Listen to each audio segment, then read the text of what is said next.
Badali mga anak ninyo. Brother Francis. Okay. Okay, mga anak nyo. Brother Francis, okay lang ba itanong ko din yung binanggit ni Brother Carmas? Itanong naman, okay lang ba na magtanong ako? Okay lang, okay. Gusto ko lang itanong sa kanila, pero ikaw na lang version na. Yung sinabi ni Pablo, kahiman kami ang mangaral. Ibig sabihin, si Pablo included na subukin din siya. Ngayon, paano ba yung pagsubok doon sa mga mangaral? Susubukin mo ba siya base doon sa iyong dala-dala mong aral? Pag kumontra sa dala mong aral, hindi mo tatanggapin. O kailangan open ka doon sa mind mo din na may maitagdag doon sa aral mo.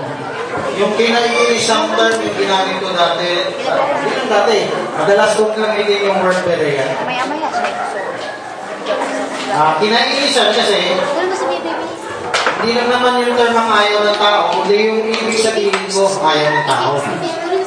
Ang ibig sabihin ko ay, kailangan patas yung pagtitingin sa ebidensya sa Biblia.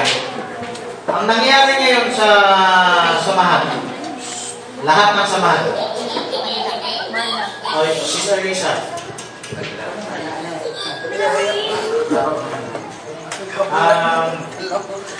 Ang nangyari ngayon sa lahat ng samahan,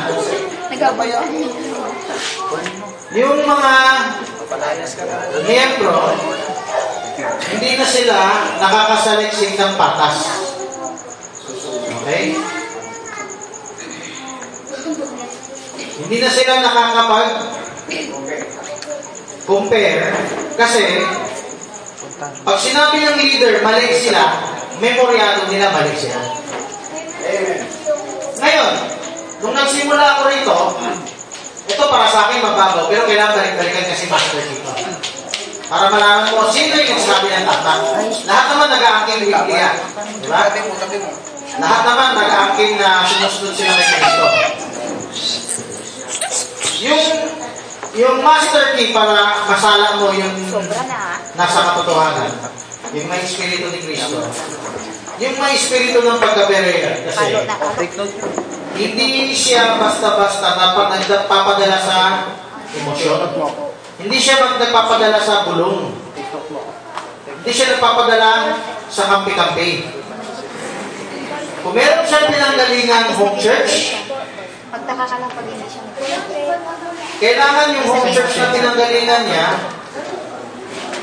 sumunod pa rin dun sa pamantayan na binigay sa Biblia.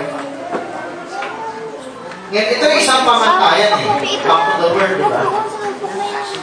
Tinuturo ba ng home church na patunayan mo, ikumpara mo sa iba? Madalang ako makakita na itutulak ng kanilang miyembro magkumpara sa iba.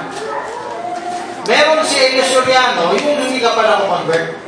Mara, yung inaakit ka. Mag-compare ka. Meron namang comparison ng protestante laban sa katoliko Meron naman comparison ng dinidare, sinachallenge ng Pentecostal laban sa protestante. Meron ding dinidare ang mga Oneness laban sa mga Trinitarian. At meron ding yung mga end time laban sa mga denominasyon ng Oneness at iba pa. Dito sa loob ng end time, ito na yung pinasukan natin. Kaya mo ba tuloy ang dare na yan? Amen. Ang nangyari sa dare na yun, mga ministro nagtatagpo.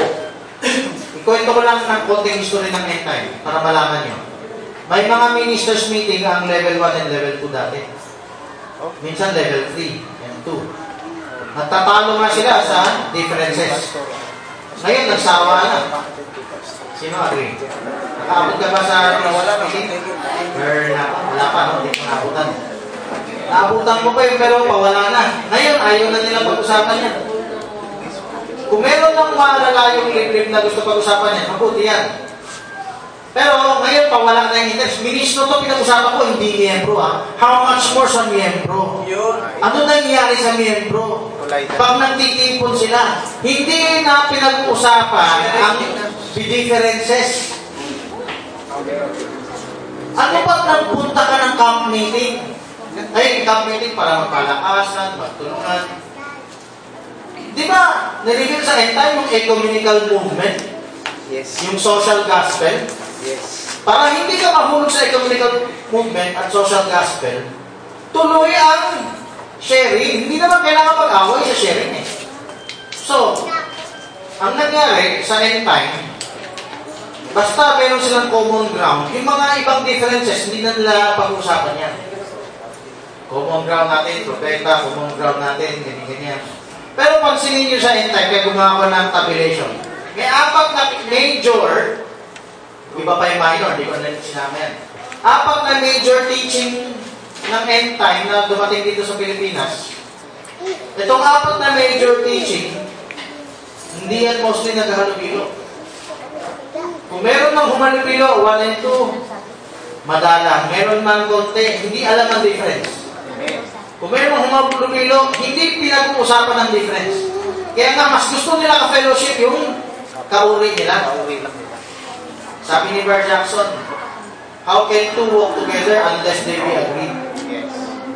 Okay, pag-usapan natin yung maraming paksa na difference at anong pwede i-agree. Itong pinakamaganda.